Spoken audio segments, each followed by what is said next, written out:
By noon, my face was on an internal company bulletin labeled person of interest, and the evidence against me was so clean it made my stomach turn. The problem was simple. I hadn't left my house. It started at 4:58 a.m. with someone pounding on my door like they were trying to break the frame. I shot upright in bed, convinced something was on fire. My brain did that fast inventory thing. Smoke smell? No. Alarm? No. Phone? Silent. Then the pounding came again. 3 hard hits, a pause, then 2 more. Not a drunk neighbor. Not a delivery guy. It was controlled. I live alone in a small duplex on a quiet street, the kind where nobody needs to knock twice because everyone has a doorbell and a sense of shame, and I'm also not the kind of person who answers random knocks in the dark. Still, something about the rhythm made me get up. I threw on a hoodie, kept the chain on, and cracked the door. Standing on my porch was Hector, the night concierge from the office tower where I work. Not a coworker, not a friend. A man whose entire job is being invisible while making other people feel safe. He looked like he'd sprinted a mile in dress shoes. His hair was damp, his collar crooked, and his eyes kept flicking past me toward the street like he expected headlights. When he spoke, he didn't waste a single word. Don't badge in today. My brain stalled. Hector, why are you at my house? He swallowed like his mouth had gone dry. Promise me you won't go. Call in sick. Fake the flu. I don't care. Just don't enter that building. The porch light painted his face a sickly yellow, and I realized something that made my skin prickle. Hector wasn't scared like someone afraid of getting fired. He was scared like someone afraid of being found. I don't even know you like that, I said, trying to keep my voice steady. How do you know where I live? His eyes snapped to mine. Because I was told to. Told by who? He hesitated, and the hesitation was its own answer. The worst part wasn't his fear. It was the way he was fighting to stay calm, like he knew if he panicked out loud, I'd panic too. Please, he said. Just stay inside until noon. If I'm wrong, I'm wrong. But if I'm right. He didn't finish the sentence. He didn't need to. I stared at him, the chain still on my door, my fingers white around the edge. In my head, the rational part started building a case. This is insane, this is inappropriate, this is probably some misunderstanding. But another part of me, the part that has saved me more than once, focused on one thing. Hector had nothing to gain by showing up here. He didn't flirt, he didn't ask for money, he didn't even step closer. He acted like the porch itself was unsafe. What happens at noon? I asked. His eyes flicked to the road again. You'll be glad you listened. Then he took a step back, lowered his voice until it was almost nothing, and said the line that still replays in my head when I can't sleep. They're going to make it look like you did it. I didn't get a chance to ask what it was. Hector turned and walked fast down my steps, not running, not stumbling, just moving like a man who knew exactly how much time he had left. At the sidewalk he paused, scanned both directions, and disappeared into the dark. I locked the door, checked the windows, and stood in my kitchen with my phone in my hand like it might explain everything. For context, my name is Mara Ellison. I'm 34. I work in compliance analytics for a mid-sized investment firm called Breyer & Lowe. I'm not a whistleblower, not a spy, not anyone's idea of interesting. My life is spreadsheets, thresholds, anomaly flags, and a weird pride in never missing a deadline. Also, I have exactly one personality flaw. When something doesn't make sense, I can't leave it alone. So I did what I do for a living, I ran scenarios. Scenario A, Hector is unstable and I lose 1 day of work. Scenario B, Hector is wrong but sincere, I lose 1 day of work. Scenario C, Hector is right, I lose everything. I texted my manager. Family emergency, can't come in today. Will be available by phone. Then I sat on my couch and waited. The morning crawled. I kept telling myself I was being ridiculous, that I'd laugh about this later, that I'd owe Hector an apology and maybe a gift card for scaring 10 years off my life. But the weirdest thing happened around 9:30. My work laptop, closed, untouched, woke up by itself. The screen lit through the crack of the lid like a thin, accusing eye. I opened it, heart hammering, and saw a login notification from our internal system. A successful authentication tied to my employee ID, timestamped 8:07 a.m., location Breyer & Lowe HQ, floor 19. I stared at it so long my eyes watered. I changed my password immediately, then changed it again because the first time felt too easy. At 11:52 a.m., My phone rang from a number with my city's area code but no caller ID name, and I almost didn't answer. But something in me said this is the part where you find out whether you made the right choice. Picked up. Hello. A calm voice, professional, the kind that carries authority without raising volume. Miss Ellison? This is Detective Rains with the city police. Are you safe right now? My throat tightened. Safe? What's going on? There was a pause, and in that pause I heard paper shifting like he was reading from a report. There's been a critical incident at Briar and Low, he said. We have reason to believe you were on site this morning. No, I said immediately. I wasn't. I'm at home. I never went in. Another pause, longer this time. Ma'am, he said, and his tone cooled. Security footage shows a vehicle registered to you entering the underground garage at 8:03 a.m. Your badge was used at the south turnstiles.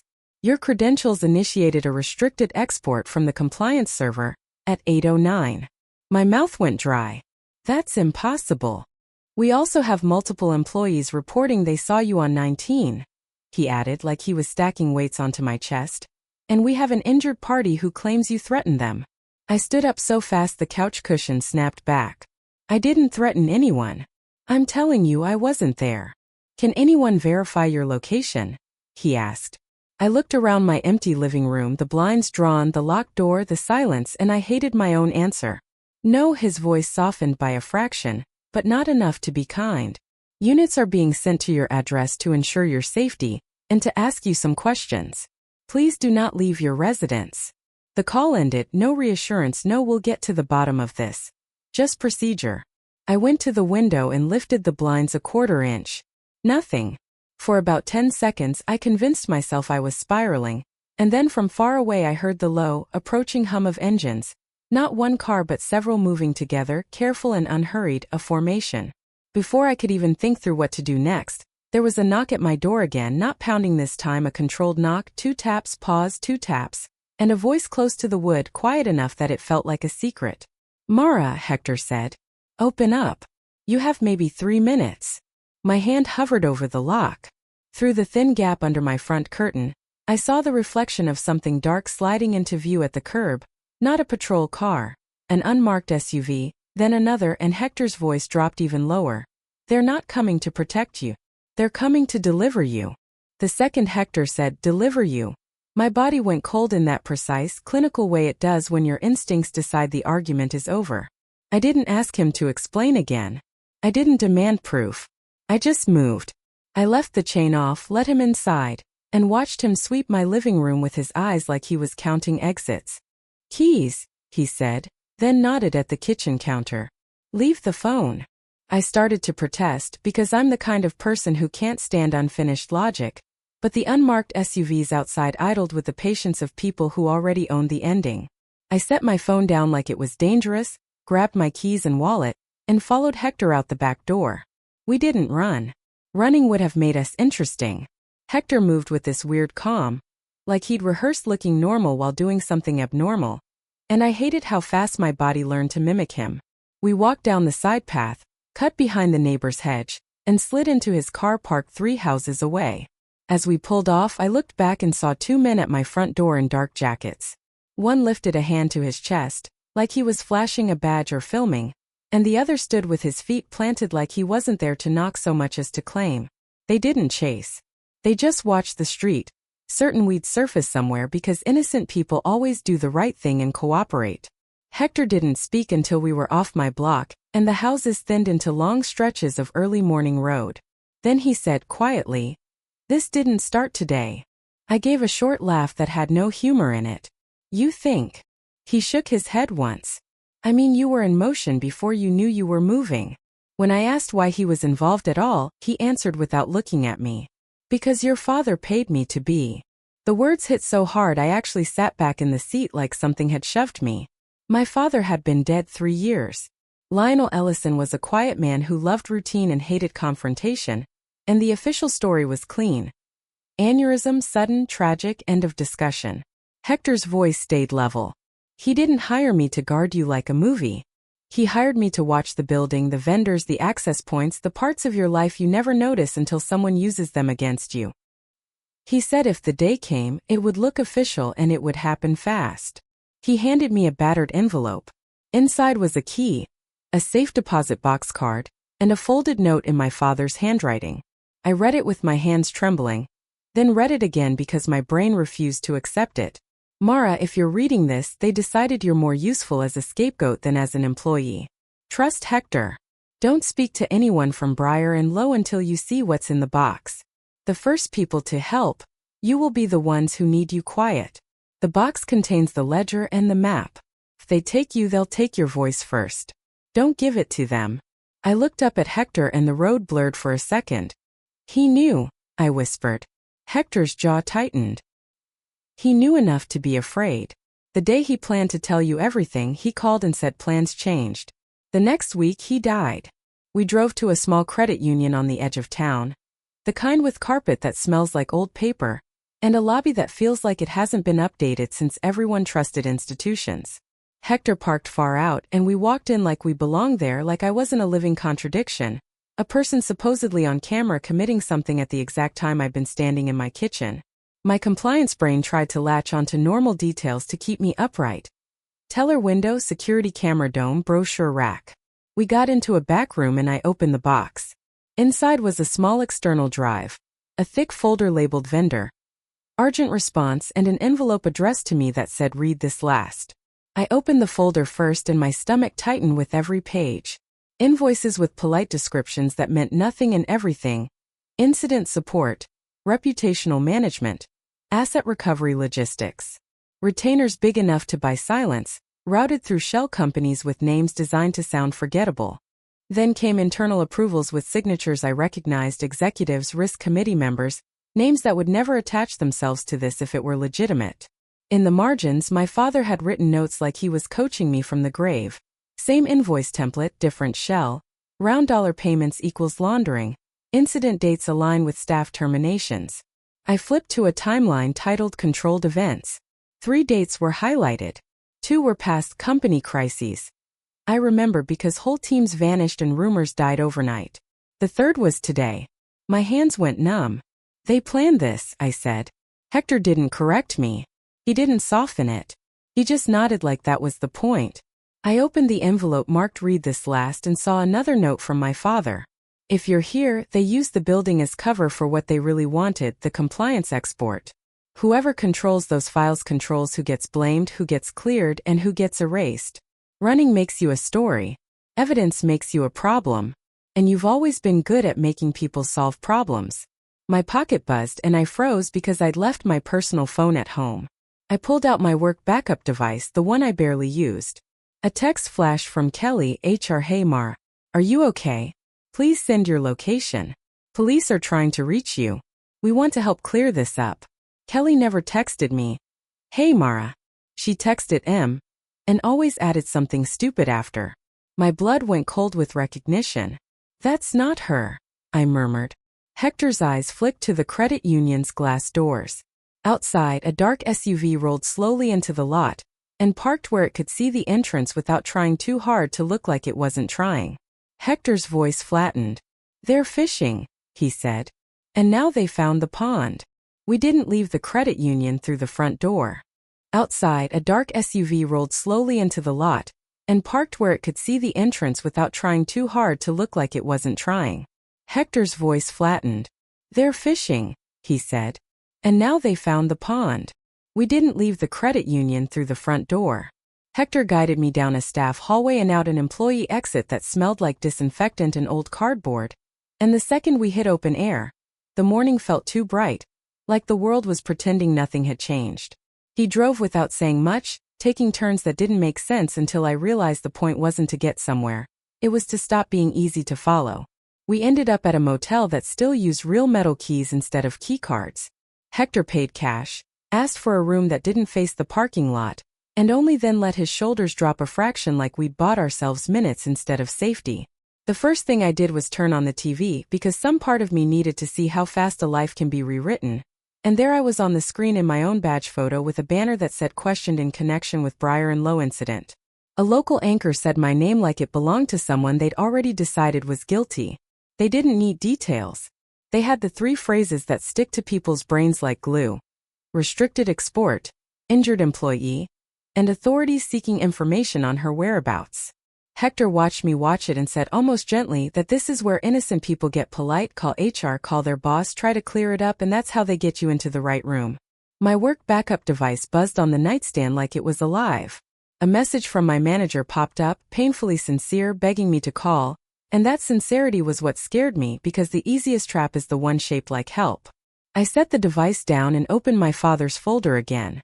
I spread the urgent response invoices across the bed, and my brain slipped into the only mode that ever calmed me: patterns, cadence, anomalies, round dollar transfers that screamed laundering, identical invoice language recycled through different shell entities, incident support charges landing right after every controlled event, on the timeline like clockwork. Then I found the line that made everything snap into focus: custody facilitation, priority, with a reference number matching the timeline code. Custody. Not cleanup. Not PR. Custody. Suddenly the detective's calm voice, the corrupted footage, the badge logs, the injured party, all of it made sense, because they weren't investigating a crime. They were executing a process that ended with me in someone else's hands and the paperwork filed to justify it. I still made one stupid move because panic makes you reach for the familiar. I called Nina from compliance, the one person I trusted enough to have cried with me in a stairwell after an ethics training that felt like performance art. She answered whispering, relieved, and for 1 second I almost believed I was about to be saved. Then she told me not to say anything on the phone, and her tone shifted into something rehearsed, like someone had put a script in front of her. She said they told them not to speak to me, that I was dangerous, that if I just came in it would be cleared up, and she asked where I was. Behind her, I heard a man's voice close enough to make my blood turn to ice without catching the words. I hung up without goodbye. Hector didn't look surprised when I told him. He said they used the kind ones first. Something hard settled into place in me as I stared at that custody line item, and the payment schedule beneath it. If they wanted a story, I was done being a character in it. I pulled out a notebook and started writing names, dates, approvals, and amounts, building the case like I'd build any case. Because criminals love chaos but systems hate attention. At the bottom of the invoice, I circled the next scheduled payment date. It was today. And I realized my first move wasn't proving I was innocent. It was making them panic by threatening the one thing they couldn't talk their way out of: their money trail. I stopped thinking like a frightened employee and started thinking like a compliance analyst who finally understood the assignment. If urgent response was being paid to facilitate custody, then someone at Breyer & Lowe was going to authorize that payment, approve the workflow, and move money in a way that could be traced. They could corrupt footage and plant witness statements, but they could not pay a vendor without leaving a fingerprint somewhere, because money always has to land. I spent the next hour with my father's folder spread across the motel bed, cross-referencing invoice numbers, approval names, and the timing of every so-called controlled event. The pattern wasn't just consistent, it was arrogant. Same approval chain. Same billing language. Same round dollar transfers. Same shell rotation. It looked less like a crime and more like a subscription service. Hector made coffee from a motel machine that tasted like burnt plastic, and while he did that, I made the only call that mattered, not to my boss, not to HR, not to anyone inside Breyer & Lowe. I called a lawyer my father had used years ago for a property dispute, the kind of attorney who didn't speak in drama and didn't ask for gossip. I told her I was being framed, that I had documents indicating a coordinated vendor relationship, and that I needed advice on how to preserve evidence without making myself easier to catch. She didn't promise miracles. She asked where the documents were, who had touched them, and whether anything had been shared digitally. When I said nothing had been uploaded, she told me to keep it that way and arranged a same-day meeting in a place that had cameras and witnesses, because she understood the part one was only learning. If someone is building a narrative, you need your own neutral record of your movements. From there, the plan wasn't to expose everything in a dramatic blast. It was to build a chain. My lawyer contacted a journalist she trusted, not to run a story, but to serve as an external time-stamped recipient. We created a sealed packet of copies and summaries that would be released only if I disappeared, and we did it in a way that didn't rely on my phone or my work accounts. It wasn't flashy. It was boring on purpose. Boring is what holds up when people start lying professionally. Then we used the payment date I'd circled as a hook. The urgent response invoice was due today, and I had the approval names. That meant someone would be watching for a confirmation because vendors like that don't work on trust, they work on proof of transfer. My lawyer sent a single, carefully worded notice to Breyer & Lowe's legal intake address, stating that I had retained counsel, that I possessed documentation relating to third-party vendor payments connected to today's incident, and that any attempt to contact me outside counsel would be preserved for the court. It was a dare dressed as a formality, and it worked faster than I expected. Within 40 minutes, an email hit my lawyer's inbox requesting a confidential conversation with the firm's chief risk officer, a man named Declan Worth whose signature was all over the approvals in my father's folder. The message suggested a neutral meeting place and promised a path forward, which is corporate code for "we think you're scared enough to accept terms." We agreed to meet in a public parking structure near the courthouse midday, where cameras don't care about titles and people can't quietly disappear without witnesses noticing. Hector came with me, but he stayed back, watching the entrances like he was counting exits again. I sat on a concrete bench with my lawyer beside me, holding myself steady with the simple fact that I was finally doing something that created a record.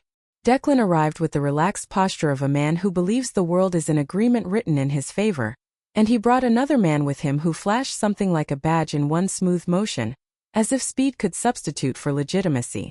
Hector's head tilted just slightly, and I knew he'd seen a detail I hadn't. The badge flashed and vanished too fast. The shoes were wrong for law enforcement. The watch was too expensive for a salary. The eyes weren't assessing safety. They were assessing containment. Declan started talking like this was a misunderstanding that could be managed, like I could choose to be cooperative and everything would be handled. And I realized that's how people like him confess. Not with a dramatic admission but with assumptions. He assumed I understood the rules. He assumed I would trade truth for relief. He assumed I didn't have a lawyer who knew how to document every word in a lawful, usable way. When he mentioned the vendor by name without being prompted, when he described the export as necessary, when he warned me that going public would force certain protocols, he wasn't threatening me. He was verifying the ledger. I didn't feel brave. I felt precise, because now I had what I needed most. Not a theory, not a suspicion, a provable thread that tied my name, their vendor, and their panic into one timeline. And as Declan's fake badge partner shifted closer, Hector moved for the first time, stepping into view with the calm certainty of someone about to interrupt a bad ending. The moment Hector called out the fake badge, the entire mood in that garage changed, because confidence is loud until it has to survive under fluorescent lights and camera angles. The man who had been inching closer to me did that tiny recalculation people do when the script breaks, and my lawyer took advantage of the pause to step between us and say clearly that any further contact would be treated as an attempted unlawful detention and witness intimidation. 2 real courthouse deputies arrived within seconds, not by miracle, but because my lawyer had already arranged for legitimate security to be nearby after we flagged a credible threat and gave them a reason to take it seriously. The fake badge guy tried to talk his way out with a flood of jargon. Declan Worth tried the offended executive routine, and neither of them could outrun the simplest test in the world. Show me your credentials slowly and let me verify them. When the verification failed, they were separated, searched, and held. Declan's face went from smug to furious to frightened in about 30 seconds, and in that sequence I saw the truth I'd been circling since dawn. People like him don't fear guilt. They fear loss of control. My lawyer handed the deputies a sealed packet containing the vendor invoices, the approval chain, and my father's annotated timeline, and she did it with receipts for when and where it had been assembled, because boring documentation is what survives when powerful people start rewriting stories. Within 2 hours, she had also triggered the dead man switch we'd set up with a journalist and a second attorney as a neutral time-stamped recipient, not to go viral, but to ensure the evidence existed outside my hands if I vanished. That one move made the whole operation wobble, because suddenly I wasn't just a frightened employee. I was a liability that could not be quietly removed without multiplying the consequences. By evening, investigators were no longer asking where I'd been at 8:03 a.m. They were asking who had access to badge cloning, and why a third-party vendor had line items for custody facilitation, tied to internal controlled events. The next day, Breyer & Lowe placed half of its executive suite on leave. 48 hours later, bank accounts connected to the shell vendors were frozen under emergency orders, and Argent Response's offices were served with warrants that turned their neat little incident support business into a crime scene of paper trails. My name came off the person of interest bulletin and onto a witness list, and when the news corrected itself, it didn't sound like an apology. It sounded like panic management, because now the public story wasn't Mara Ellison attacked her workplace. It was Breyer and Lowe executives accused of staging incidents and framing an employee to cover a restricted export. I didn't celebrate when Declan was arrested. I felt something quieter, heavier. Relief, mixed with grief that my father had been alone in this long enough to plan for my survival from beyond the grave. The pro-revenge part, the part that still makes my hands shake when I think about it, was what came after my name was cleared. My lawyer filed to compel preservation of every communication tied to the incident, and that discovery request unearthed the same kind of neatness around my father's death. A suppressed toxicology report request, a doctor who'd been paid through a shell medical consulting firm, and a phone call Declan had made the week before my father died. The police reopened the case. The coroner ordered a review. And Hector, sitting across from me in a diner days later, finally admitted the last piece. My father hadn't just hired him as a watcher. He'd paid him as a penance, because Hector had once done low-level security work for one of the vendor networks before he realized what custody really meant, and my father gave him a way out on one condition, that he'd be the tripwire that kept me alive. I quit Breyer and Lowe the day the board offered me a confidential settlement. I didn't take hush money. I took my father's ledger, my lawyer's plan, and the satisfaction of watching a machine designed to erase people get jammed by its own greed. If you want more stories like this and you want the full follow-up on how the case against Argent Response unfolded and what happened to Hector after he testified, hit like, subscribe, and comment where you're watching from, because the most satisfying revenge I ever got wasn't loud. It was permanent.